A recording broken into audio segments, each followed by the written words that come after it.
যাদের ব্যবসা হচ্ছে চাঁদাবাজি করা, যাদের ব্যবসা হচ্ছে মামলা বাণিজ্য করা, যাদের ব্যবসা হচ্ছে অন্যের জমি ব্যবসা দখল করা, তারা কিন্তু চাইবে না আমি নির্বাচিত হই। 15 বছর গর্তে ছিলেন, গত 1.5 বছর একটু ঝুঁকি মারতেছেন গর্ত থেকে। 15 বছরে শেখ হাসিনা আটকাইতে পারে নাই, আপনারা তো দুধের শিশু।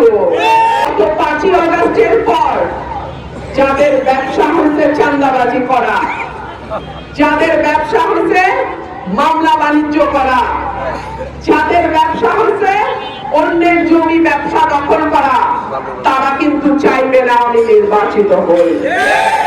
কারণ তারা জানে আমি নির্বাচিত হলে তাদের অবৈধ ব্যবসা বন্ধ হয়ে যাবে, নদী দখল বন্ধ হয়ে যাবে, বালুর ব্যবসা বন্ধ হয়ে যাবে, চাঁদাবাজি বন্ধ হয়ে যাবে, কোটি কোটি টাকার ইজারা বাণিজ্য সরকারি জমিতে বন্ধ হয়ে যাবে।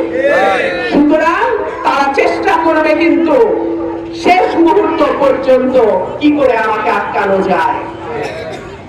আপনাদেরকে আল্লাহর উপর ভরসা রেখে বলি, 15 বছরে শেখ হাসিনা আটকাইতে পারে নাই, আপনারা তো দুধের শিশু। 15 বছর গর্তে ছিলেন, গত 1.5 বছর একটু ঝুঁকি মারতেছেন গর্ত থেকে। সুতরাং আপনারা যদি মনে করেন নির্বাচনে কারচুপি করবেন, চেষ্টা তো করছিলেন মাগুরা উপনির্বাচনে, কিছুই করতে পারেন না। উল্টা এমন ব্যবস্থা করছে শেখ হাসিনা যে 15 বছর রাস্তায় রাস্তায় ঘুরতে হয়েছে। আপনাদের সবাইকে বলবো, কোন রকম অন্যায় দেখে ভয় পাওয়ার কিছু নাই।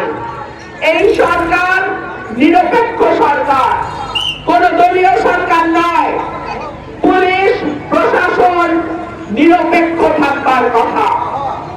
তাছাড়া যদি কোন প্রার্থীর ব্যাপারে সাধারণ মানুষ একমত হয়, সাধারণ মানুষের মধ্যে জোয়ার তৈরি হয়, তাহলে সেই প্রার্থীকে কারচুপি করে হারানো সহজ ব্যাপার নয়।